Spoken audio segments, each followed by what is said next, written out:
Hey, what is going on, everybody? Happy Monday, start of a new week. Really excited. Hopefully, you had a great time this weekend. Hopefully, you had a fun time this weekend, but not too fun, I hope, because if you did, well, then you will not be allowed to work at the White House, apparently. At least, not at the Biden's White House.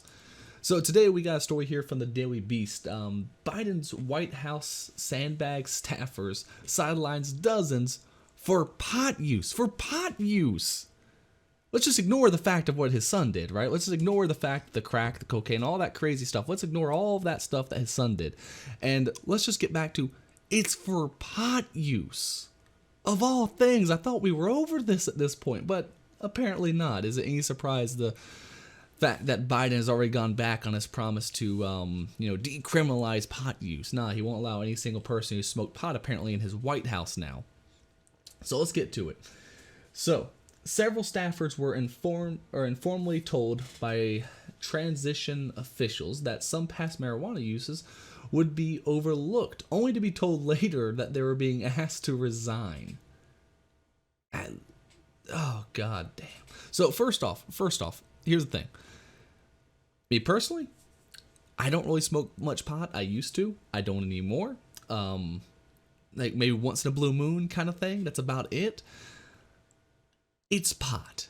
It's not a big deal, right? It is just, I am totally for the legalization of almost every drug, right? I'm more libertarian in that sense. But it's just pot. This is like people are not wrong when they say alcohol can be more dangerous than pot, all right? Pot is not that bad. If all things, that's what they're being asked to resign from. Dozens of young White House staffers have been suspended, asked to resign, or placed on remote work programs due to past marijuana use. Frustrating staffers who were pleased by the initial indications from the Biden administration that recreational use of cannabis would not be immediately disqualifying for would-be personnel, according to the three people familiar with the situation. The policy has even affected staffers whose marijuana use was exclusively to one of the 14 states and District of Columbia where cannabis is legal. They did a legal act. They smoked pot in a place where it is legal to smoke pot with, and they still are taken away. They still aren't allowed to have a job. Sources familiar with the matter also said a number of young staffers were either put on probation or canned because they revealed past marijuana use and the official documents they filed out as part of a lengthy background check for a position in the Biden White House. In some cases, staffers were informally told by the transition higher ups ahead of the formally joining the administration that they would likely overlook some past marijuana use, only later to be asked to resign.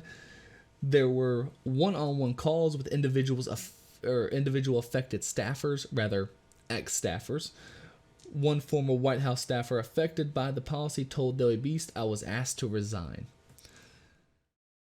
Now, anyone who's ever been to DC or even worked in politics for even a week, right? So I worked in politics for about 2 years, right? I spent about 2 years working for a couple political campaigns as well as some of the evil, dark money in politics.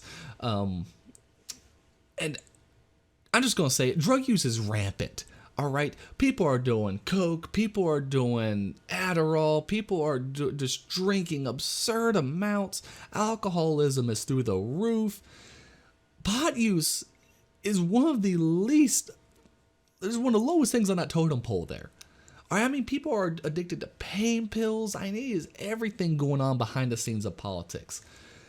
The fact they won't let someone in because of pot use is insane, especially after telling them they weren't going to discriminate against that. Nothing was ever explained on the call, they added, which were led by White House Director of Management Administrations and Philippic.